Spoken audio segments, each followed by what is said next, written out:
Hi,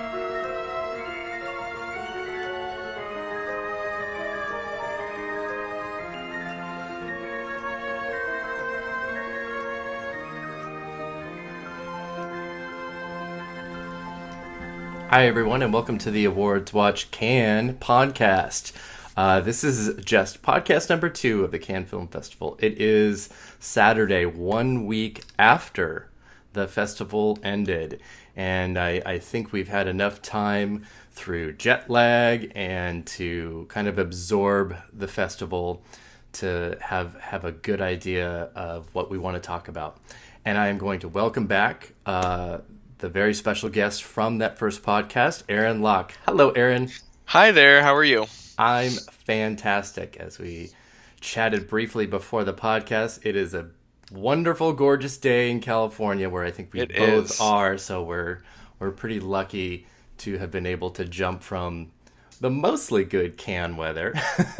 Yeah, on the whole, it was pretty good. We did have some rain, but we stayed dry for the most part. Yeah, those couple days were a little rough. I do remember queuing in line for almost 2 hours in a linen suit with thunder and lightning and pouring rain, and no, that was not fun. But yeah, so all right, what we're going to talk about today, dear listeners, are kind of our impressions of the festival. We want to talk a little bit about the pieces that came out, kind of dissing the festival as not being important, and things like, does America need their own Cannes Film Festival when America has 100 film festivals already? And we're going to close with our dream juries for future festivals, even though this jury was pretty spectacular. But I want to start with kind of what we started with on the last, and that was that this was Aaron's first visit to the festival. And so I want him to kind of talk a little bit about what his impressions were as a first timer, and what he versus what he thought it was going to be and what it was. So take it away, Aaron. Yeah, I would love to talk about that because it was just such an incredible experience for me. I think I talked on the last podcast about how this was something that I've wanted to do for a long time, and for so long it seemed really out of reach, and like I would never do that. And so it was very surreal to be there. And now that I'm a week out, it already is taking on that kind of dream state where I was like, was that even real? And I think the amount of sleep you're getting also contributes to that, because you're just not sleeping very much. But what I loved about this festival that's different from a lot of the other festivals that I've gone to is just this sense of everything being brand new. Nothing here was really seen before, and so everyone was just so eager to see it and talk about it. And you would get in conversations with people in line. I stood next to this one guy who's been coming to the festival for 36 years. Oh my gosh. And I just thought that was crazy. And he told me his first year, he was just telling me all these incredible stories, and so to be a part of that, kind of to see yourself in something that is historic, is really, really incredible and surreal. So that was something that was really, poignant for me, is how every Cannes festival is a piece of history, and you're kind of taking a part in that. Yeah. What was the thing that maybe surprised you the most about the festival? How, I don't want to say not organized, but how limited your options are. So unlike some festivals I go to, for Sundance, for example, where there's just a ton playing at any given time, Cannes is very limited. It's a curated program. They have, the competition, certain regard, and, those are really curated programs, and things only play for a day or two, and then they're gone. Unlike Sundance, where things will play 5 or 6 times, you kind of have this if you miss it, you have that catch-up day at the end where they replay everything. But it really is kind of a very structured, curated festival, and that really struck me because it made getting into a theater and sitting down to watch something feel really momentous and important.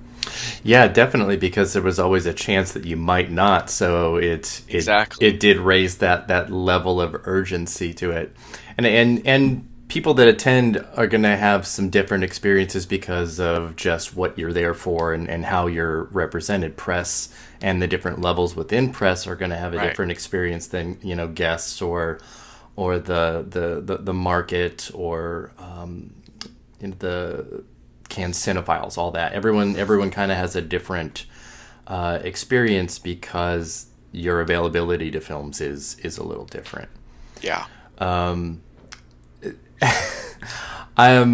This was my first year as press. I had been to the festival twice before as a guest, and I had the person I was a guest of gave me some just tremendous access. So I was a little spoiled by the first two times that I was there, with gala screenings every night because, oh my God. Oh, wow. But, I mean, wearing a tuxedo, though, in like 86-degree weather every night was not the easiest thing in the world, but I would never complain about the firstest of first world problems like that. But the experience as press was really interesting.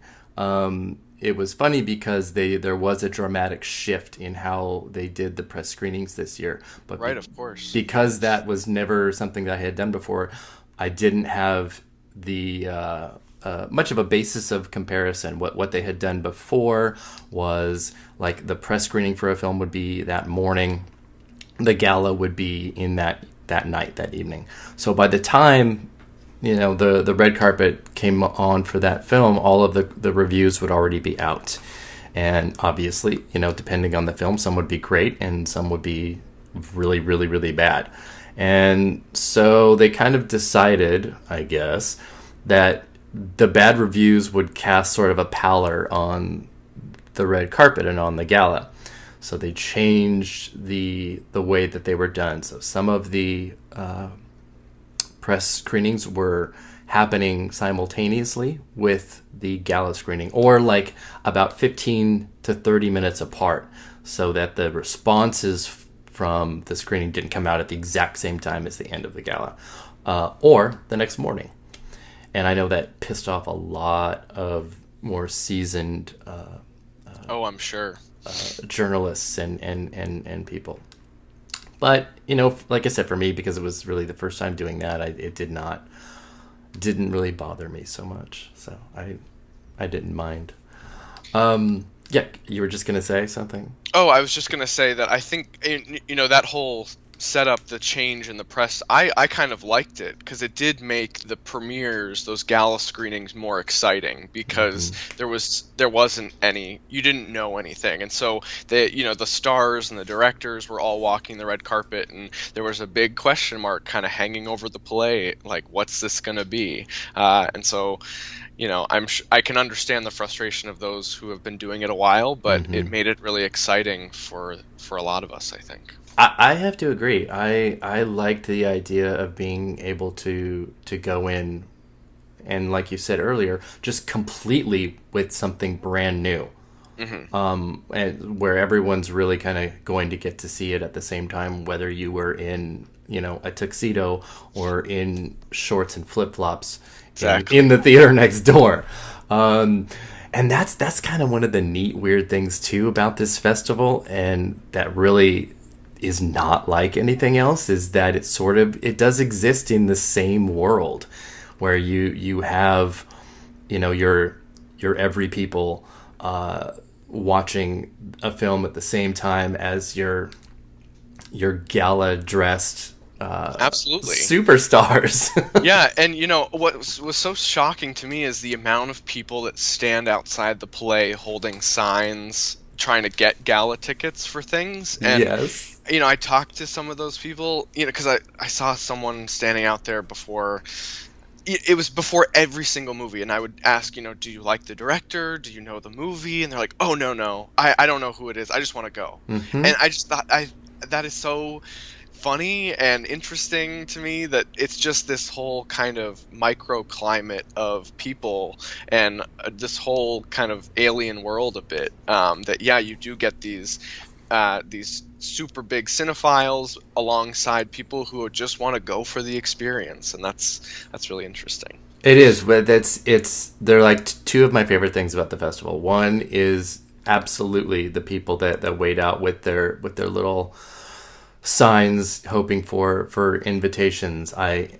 love them. I think it's fascinating, and it's everything from really young people, teenagers and early 20s, to older folks in their like finest attire, standing out there just hoping and begging, just the same, and their chances are essentially the same. I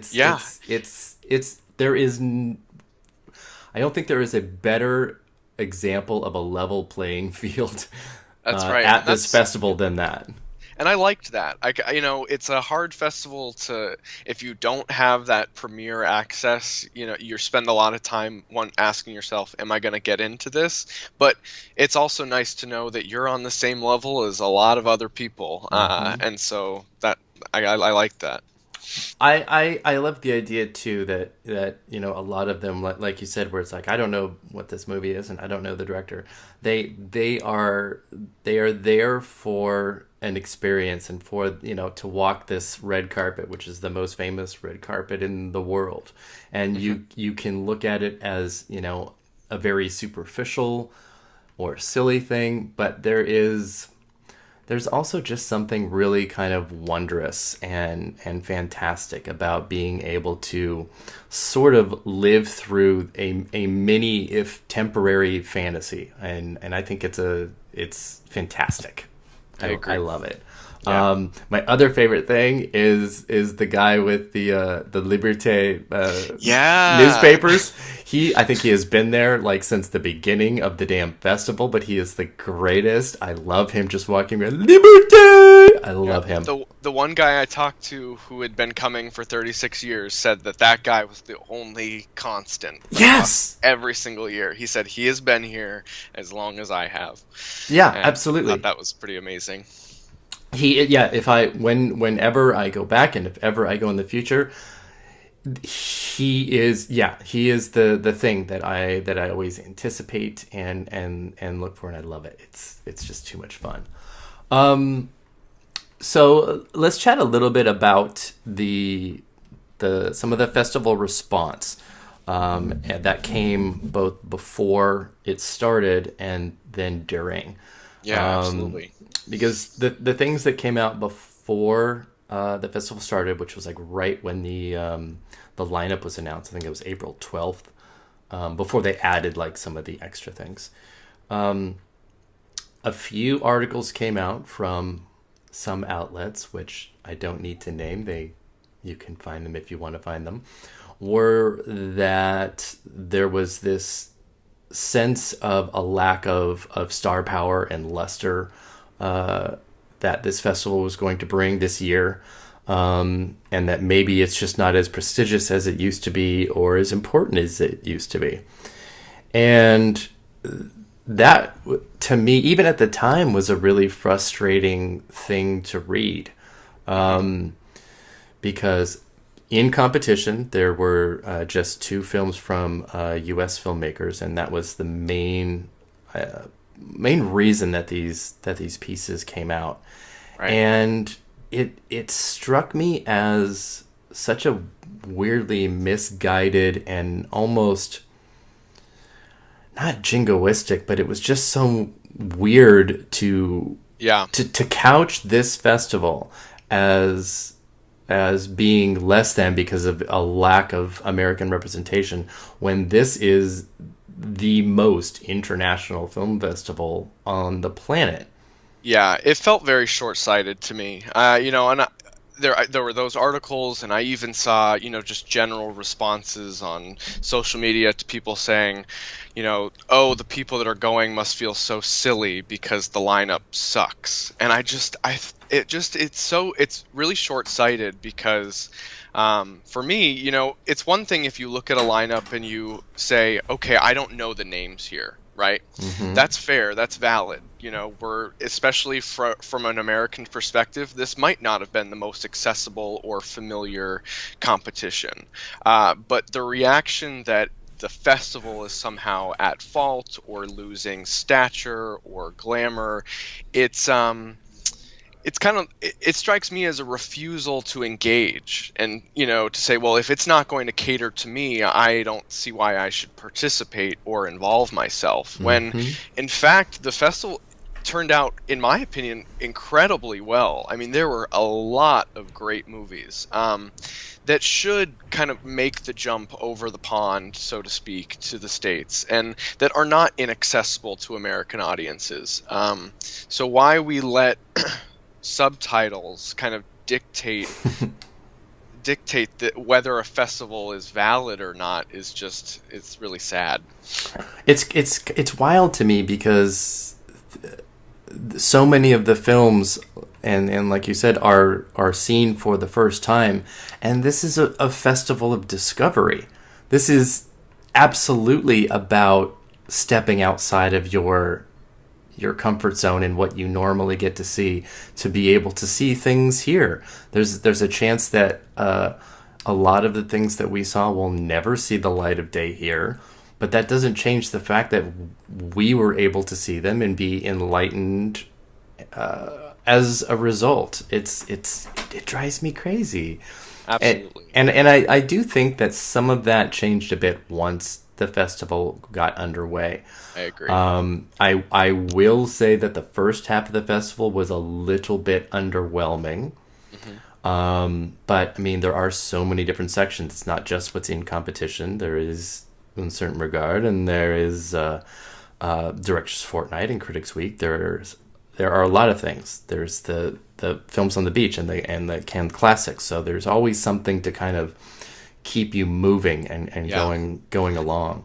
Well, and something that struck me, just looking back at last year's lineup, there were a good handful of movies last year that, I loved a lot. The Beguiled, Good Time, Okja, that all came out like a month or two after the festival. Mm-hmm. So the festival was almost, so that wasn't very exciting for me, because the festival was just there for them to kind of launch what was going to be a press campaign, a month-long press tour, and then the movie came out. Yes. Whereas what's really fun about this year's lineup, I feel, is that there are a lot more movies that might not ever or might take for a long time to get released in the States. And so, to put them on display and to give them this chance to show, premiere to the world is more exciting than just releasing it and then coming out in the States a couple weeks later.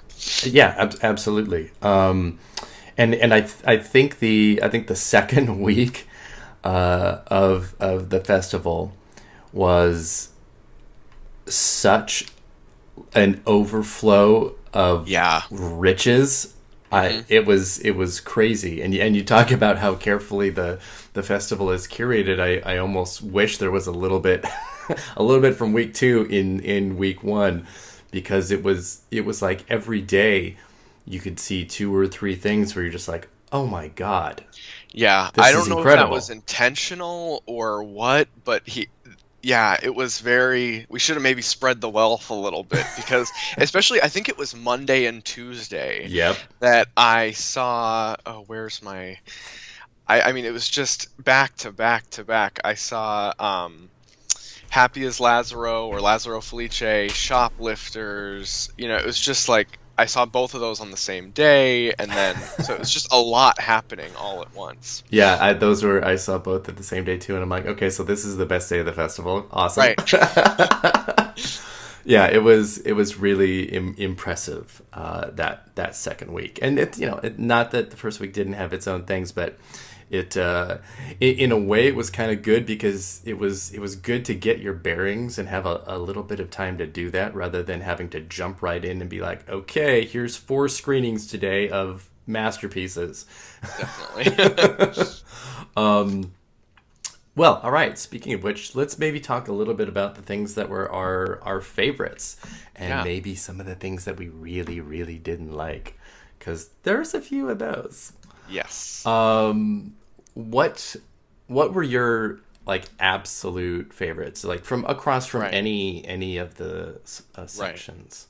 So I kind of the whole time I was there, every time I got out of a movie, over the next day or so, I would kind of try to categorize it. And I'm not really good at rating movies, but I am good at kind of lumping it into okay, this is great, or this is good, or this is fine. That's kind of sometimes how it helps me to break things out. Mm-hmm. But for me, the 2 best that hit me the hardest and have stayed with me, and it's only been a week now, but are Lazzaro Felice and Burning. Those were, for me, the best of the fest. Thank God. I loved both of those. So those were if I had to pick 2, I would, those would be my picks. Yeah, Lazzaro was my favorite as well. I was just stunned. It was so beautiful and so timely when it got to the second half.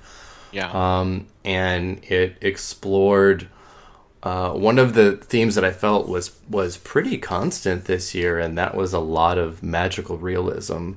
Yes. And it did it in a way that wasn't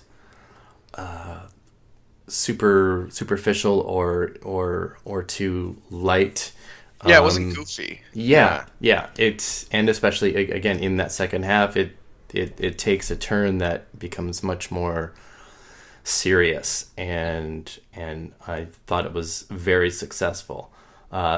Even though that turning point that it happens was like, holy shit! Oh yeah, did my audience gasped? There was a collective gasp. You could hear the air kind of leave the room. It was really amazing. It was. I have never heard such a like ever. It was really dramatic. Yes, and then Burning just was just the right level and pace of dread and creepiness. Yeah. Until that last scene where you're like, again, oh my God. I know. Everyone I was with hated it. The kind of the group I was hanging out with and seeing movies with frequently couldn't stand it. And so I felt like this island onto myself, and then I went online and saw everyone loving it, so I felt less alone. But yeah, what an incredible work.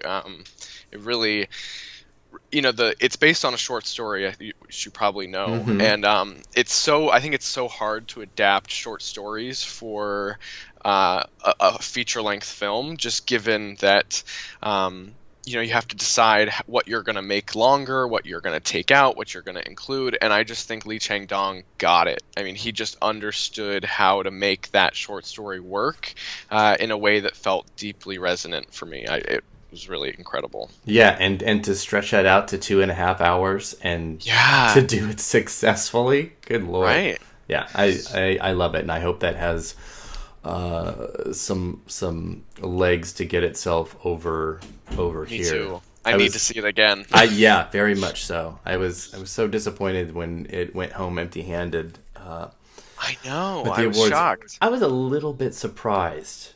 Yeah. But you never know, and because of how the awards break down and the rules are, there just aren't that many. There's only 8. It's just not that many.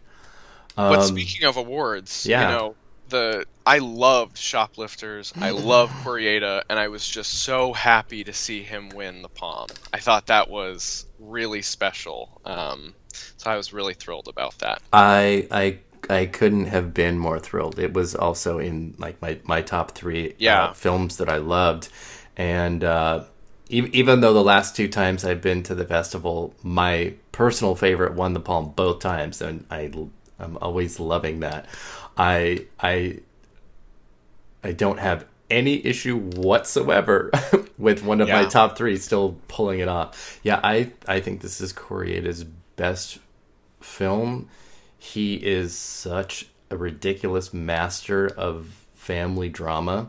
Yeah, and what I loved about it was it, it exists in that same vein as his other films, but it does something different that we haven't seen from him before. And that's why I just thought it was such a perfect capstone for him, because, I think a lot of people who weren't at the festival may be thinking, oh, it's just another Kurieda, family drama, so to speak. But it really does something different, I think. And that was well earned. Oh, absolutely. And it's also really timely. It has a lot to say about very marginalized people, about the concept of creating your own family. There are themes in this that can reach anybody, regardless of where you are from and what language you speak. It does not matter. It's one of the most, I think, successful things that Kurieda does, is that he is able to find great detail in location and specific lives, but also make it. I watch that with absolute understanding and sympathy and empathy for people in the United States and people that I know. Right. Yeah, and it's timely, and I think this goes for Lazzaro Felice as well. It's timely without hitting you over the head with it and making it feel like it's trying to, give a message to you or speak from a place. It just is, and that's really impressive to me when a movie can be both timely and timeless. It's not trying to.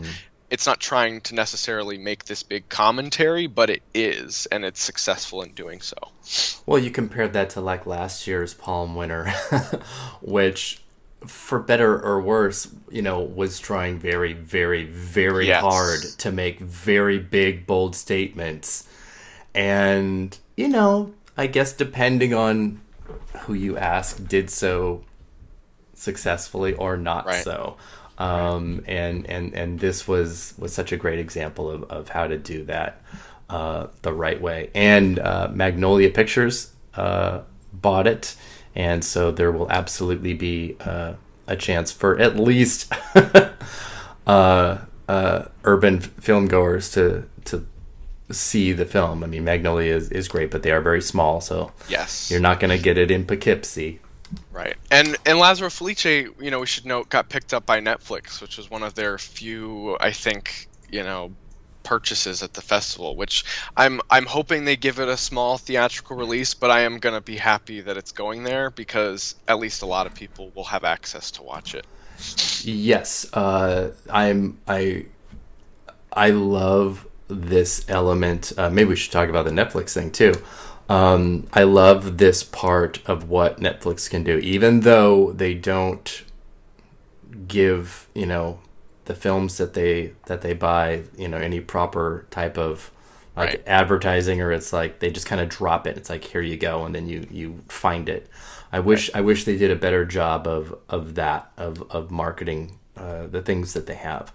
But absolutely, without doubt, more people will get to see this movie than if any studio had picked it up. Exactly.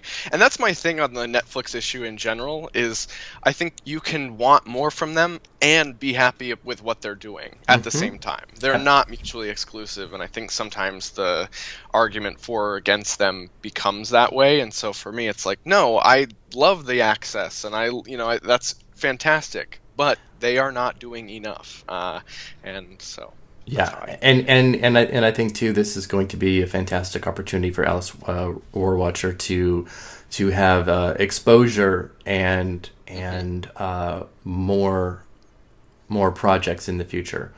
That's what happened for Dee Reese. I had talked with her last year about Mudbound, and so I mean there were a lot of people that were, you know, why would you go with Netflix? They don't have a good theatrical release, and her response was, when Pariah was on Netflix, that got to be seen by people who would never have a chance to see that movie, which is really the people that need to see it the most.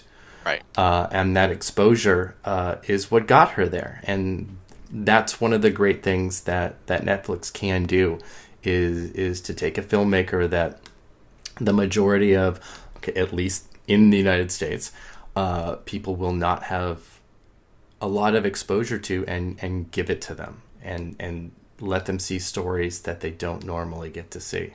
So I'm down for that always. Absolutely. But at the same time, the fight that Cannes had with Netflix did get pretty ugly, and it sort of underlined for me the thing that I struggle with the most about film festivals, because whether it's Cannes or Telluride or Toronto, or Venice even, these are all festivals that fight so much with each other about what gets to play where and what gets to premiere, and if you premiere here, you can't play here. And that becomes something that completely pretends that the audience doesn't even exist, and it services nobody except for the programmers. And I think that loses sight of what is the purpose of these festivals, especially of an international one, to be so closed off to letting people see things. It's frustrating, and it's becoming more and more that each year. I don't know. Yeah, it's a complicated issue, and I mean, I wish those Netflix movies that I think were supposed to be in the program had. Roma. You know, I would have killed to have seen Roma, right? And I guess we'll just have to wait a little bit longer. But yeah, it's I kind of sided with Cannes a bit on that, because, you know, they have their own rules and they want people to abide by them, and I understand that, whether right, wrong, or indifferent, you know, so to speak. But yeah, there are certainly change. It's a slow progress, and we're at a period of change, and all of these institutions are going to have to reckon with that. Yeah, and it's, you know, Netflix seems pretty almost eager to have these fights. Yes. They've been having it with the Academy for the last couple of years too. They like the headlines. I think the headlines are good for them. Mm-hmm. And you know, I don't know if you saw the news story, but you know, their Netflix stock is through the roof right now. I think I read it was just could rise by another 30%. I mean, in this year alone. So they're doing really well. And yeah, their stock eclipsed Disney for the first time. I mean, that's how big they are right now. Yes, I did see that they are worth more than Disney. So they're willing to have these fights, and in public. So yeah, it's gonna be interesting. Yeah, they very much hold the financial cards to be able to have those battles. Right. And you know, it's just like with the Academy. They want to be the big horse that makes everybody else change the way that things are done. They are trying to disrupt the system. That is the purpose. Mm-hmm. So it's well, at least it's been the purpose of the last couple of years. It wasn't really so much before.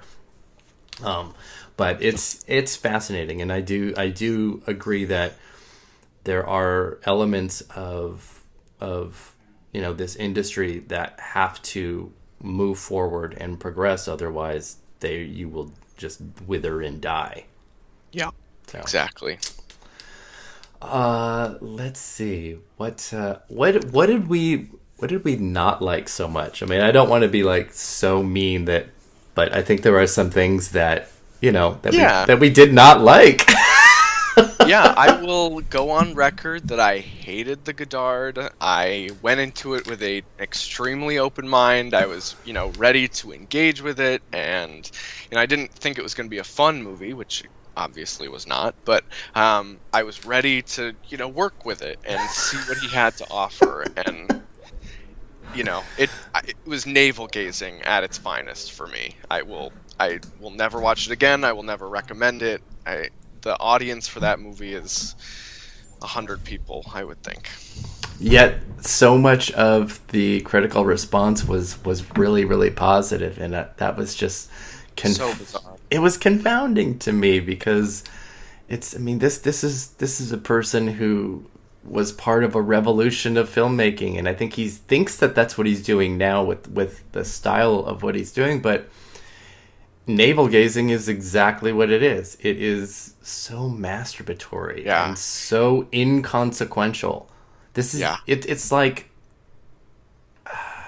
first year abstract film school making. I have seen shorts by random people on the internet that have more merit than that. I mean, and it has nothing to do with the movie, but the fact that Cannes bans selfies on the red carpet but let Godard FaceTime into the press conference just strikes me as a shocking bit of hypocrisy. But they'll bend over backwards for him, I guess. I don't know. They will, and it's I almost wish there was you could do like a brown bag test on this, where you had like a first year film student do an abstract short and put it right next to a Godard, and then have people judge it and decide on it, because this is also a festival that loves who they love. Right. Even though we did see a whole slew of favorites not, make it in this year, whether it was, by choice of curation or just not being done in time, but there were some pretty shocking omissions this year that a lot of people expected to get in, but Godard is definitely not one of them. No. So I just thought it was a really big wasted space spot for in competition. Right. I remember the morning I got up early to watch the press conference for the when they announced the lineup, and I just rolled my eyes at the inclusion, because it just feels like a wasted space in what was otherwise a really great and curated program this year. Well, especially when you had a section like UCR this year, which for me just was absolutely incredible. Yeah, let's talk about that for really quick. Yeah, because outside of Shoplifters, Lazzaro, and Burning, all of my favorite films came from UCR. Yeah, I saw El Angel, which is incredible, and I just want everyone to see it. It was so fun and campy, and it's produced by Almodovar. I mean, this movie needs to be seen, and I would have much rather have seen that in competition than the Godard. Yes, it was serving murder twink fantasy realness. Yeah. For 2 hours. Wow, it was just incredible. Watch this movie if you can. I have my feelings about it, but I loved the first half. The first half was a bit of a chore for me, but I loved the cast. That kid was ridiculously great. I know, he has that look. It's the what did I say? It's the murder twink look. He's got it. It's murder twink as played by Chloe Grace Moretz. Yes. With that face. But yes, let's look at other things in UCR, because holy crap! I mean, my God, my favorite movie there was actually the film that won the UCR's top award, and that was Border. I missed that one. Well, it got picked up by Neon, so you'll be able to see it. Good. It is absurdly, ridiculously good, and it is a troll romance, and in the actual very, very real sense of that, it's like grim fairy tale based trolls in like real world, and I was just absolutely blown away. And that was definitely one of those movies that exists in a very specific story and place, but every gay outlet is going to have like this is a queer movie think piece to this. Yep. And I'm totally okay with it. Right. Sometimes I'm not. Sometimes I'm like, oh my God, you are like really stretching this out.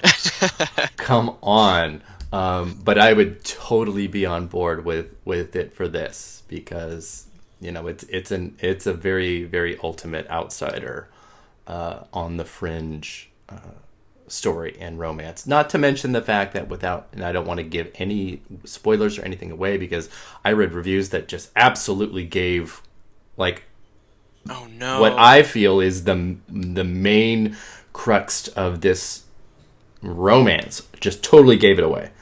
So there are elements of queer fantasy realism right, that are completely there to absorb. Yeah, and I'm so glad Neon picked it up. I'm so glad. I hope they can do something with it.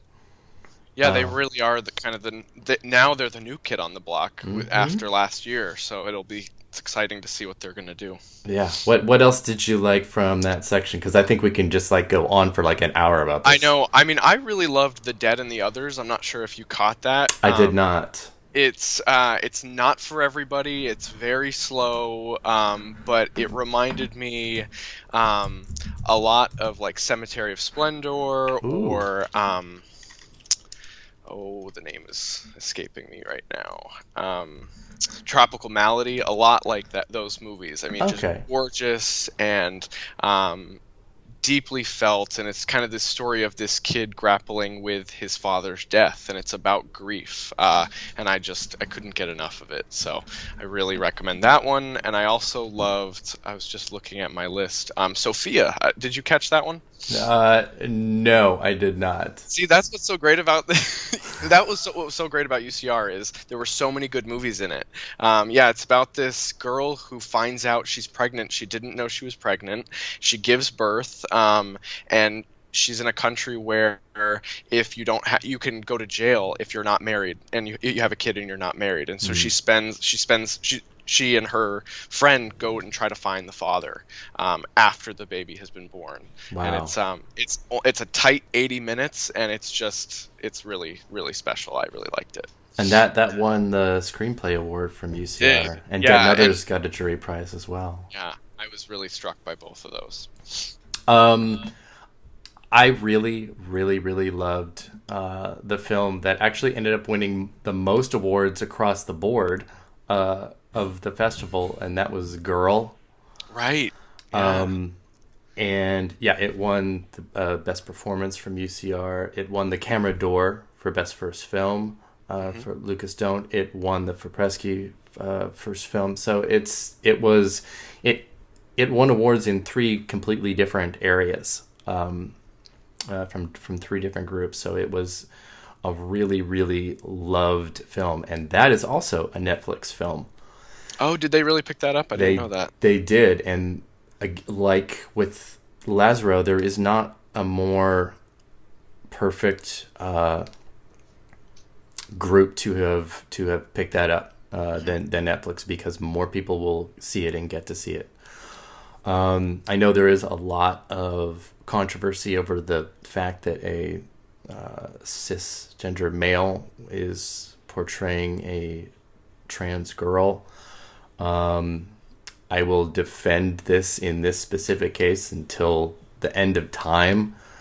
And it's very difficult to read a lot of the comments against it without having seen it, because the benefit of seeing it and in context for me was really, really crucial, because I completely understand. I'm also very much that representation needs to happen in a way that benefits the people that they're representing. So I completely understand that. I'm really excited for that movie. I'm glad it's going to Netflix, because you're right, it'll get seen by a lot of people, and I'm excited to see, trans critics engage with it and hear their takes, because I think it'll be, I'm sure both positive and negative, but and I think you and I talked a bit about this at the festival. What was so refreshing about the movie is that it's not overly concerned with coming out as trans or anything like that. It's this character who has a very supportive family and environment, but they are dealing with the internal struggle, and I think that was really moving, and so I'm excited for that to get seen by a lot of people. Yeah, I am too, and it is just a stunning performance. I was just blown away. So I love it. I hope that people do get a chance to see it. I hope people that are down on it do at least see it to give more context to their to their fight, which I will absolutely support, and I understand, because I'm on that side of it in so many things as well. So I hope that happens. I hope people give it that chance, and also understand that what the positive impact of this film is going to be for so many people. Absolutely.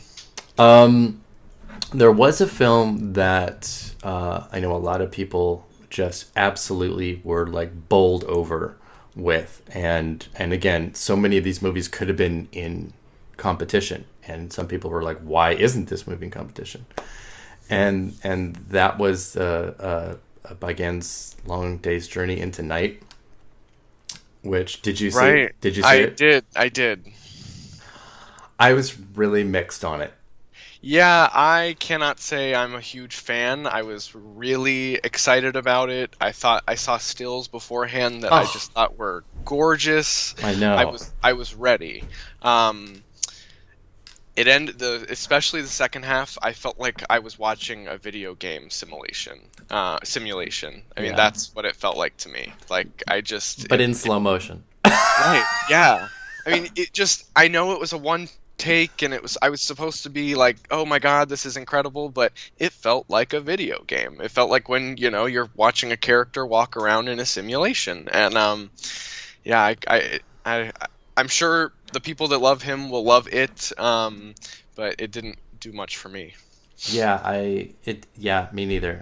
I'm almost glad to hear you say that.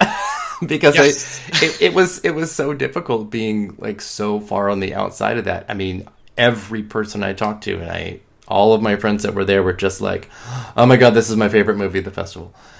And I'm like, that's great. And I was really trying to stay with it the first hour, and there were elements that I kind of was pulling out and saying, okay, I like this, and I see what you're doing here. Mm-hmm. So I was with it. I was kind of working with it, and ultimately it fell very, very flat for me.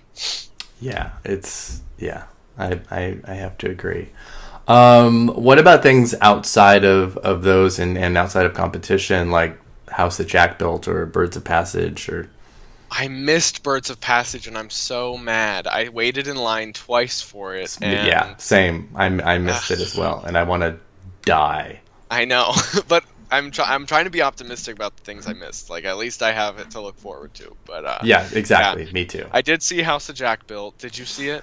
I did not. There were a couple of things that I just was like, I don't need to see it. And, I might sound like a humongous hypocrite for saying that, because I can't, say in one, breath a minute ago, you should go see Girl because, your opinion of it might change. And then say I didn't, see House That Jack Built because I think Lars von Trier is a total ridiculous monster, or Godard, or whatever it is. Right. I mean, I think that's fair. And I think because at this point in his career, like, if you know that we're familiar with the kind of artist he is, and he's clearly not going to change. So I don't think that's necessarily the wrong move. Well, here's the thing that I'm kind of getting to, and that is,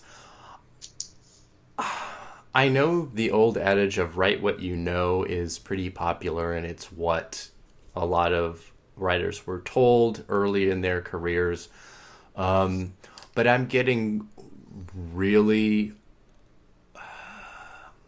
I guess, kind of frustrated with artists that exist so closely to their own personal demons, Right. and have to present that the way that they do. We see it with Woody Allen.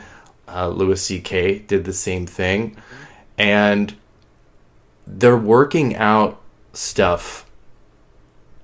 And in one aspect, it's applaudable, but it's not changing anything. They're just kind of like, here's how I feel.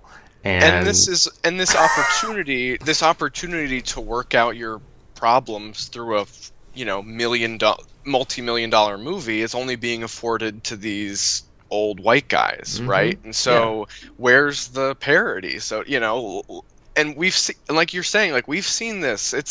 These guys have been doing it for decades now. And that's the thing about House of Jack Bill. It was not nearly as violent as I think it's being talked about. Like it's not nearly as violent as I thought it was going to be, or as people are saying it is. Yes, that's what I heard as well. It's a lot. It's people are gonna, that article came out about the director of Love, saying that he was laughing. I'm like, no, because it is a comedy. I mean, like it follows a lot of comedic conceits in order to get its point across. So if you like Von Trier, you're probably gonna like this, but and I do right. In general. I mean, but it was really more of a retread of things he's done before. So it was a little bit just, it's there. It's not. I don't think it's terrible. I don't think it's great. I think it's just there.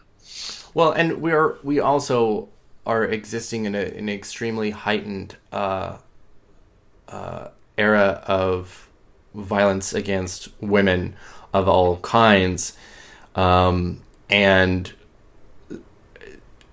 I think a film like this would have been viewed differently a year ago than now. Yeah. And that seems pretty inevitable to me that would happen. Which again is a weird thing when you are, whether you're watching something just as a viewer or with a critical eye, of how you hold something accountable, and do you do it within the social construct of right now, what it means in culture right now, and I think it's difficult not to do that. I do that with almost every movie, even if it's a popcorn movie. It still represents absolutely the reason that it was made. So I don't know. Yeah.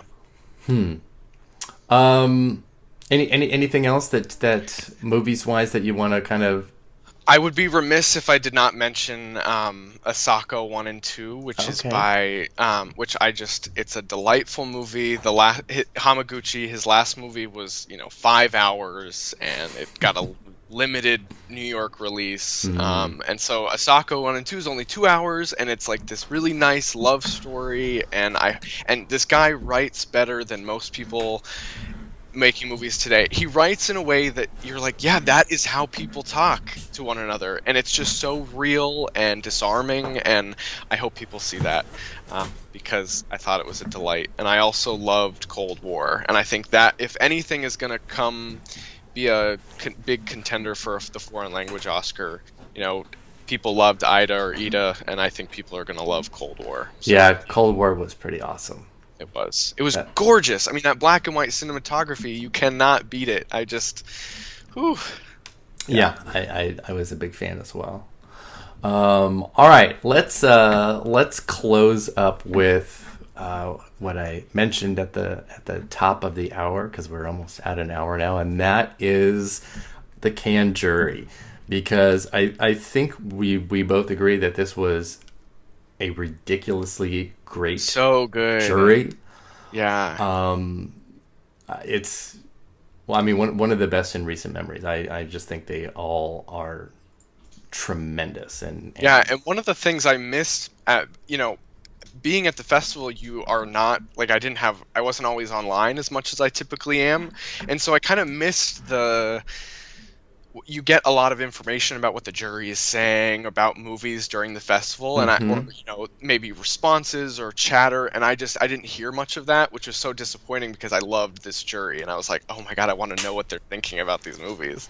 Well, that's really funny because the first 2 times I was there, the seats that we were allotted every time were right next to the jury box. As they watched movies. So I'm like looking over at Nicole Kidman going, I need to see everything that you think about this, and why are you flirting with Christoph Waltz, and what is going on right now? It's amazing. It was awesome. So there was a lot of really good tea to be had there, but not so much this year. No. All right, cool. So let's talk a little bit then about who we would like to see as jurists and as presidents. And I don't even care. You can mention somebody that's already been on. I don't even care. I was very diligent. I was searching names on who had been on it before. But I will say that I would love to see either Todd Haynes or Claire Denis be a jury president. I think they would both be stellar choices. The irony of Claire Denis being jury president would be too much. I don't think Terry would even go there. I wish that's what would make. But this is just wishful thinking, so let's all That's what would make it such a perfect choice. I would die. Oh, I love that. I love that choice. I always love Isabelle Huppert on the jury because she just serves so much face and so much attitude. And she's been, on a couple times, but she could still do it again. It's ridiculous that Juliette Binoche has never been. I know. Isn't that president crazy? Of a jury, but I think it's because she has movies in competition. Right, she's always there. She is always a part of the festival in some way. I would love. I would love Barry Jenkins to be on the jury. He was on the short films jury last year. Was he really? Yeah. So let's bring Greta Gerwig over. Greta Gerwig would be a lot of fun. She would be so much fun. Robert Pattinson would be really wild since they just had Kristen Stewart, and it would be really great for my Twitter if he was. Imagine if they had been on it together. The world would have ended, I think. It would have. That would have been it. Oh my god, I would have just posted pictures of them the whole time and no reviews, and that's it. I'd love Kim Min-hee on the jury. I think that would be fun.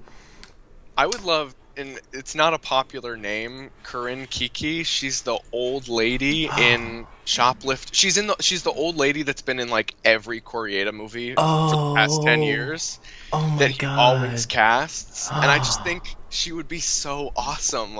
She's older and she's been in so many movies, and I love her face, and I think she would be. She has such a sharp humor, and you watch her in interviews, and she's just a delight. I think that would be so fun. I think that is an amazing choice. I love that choice.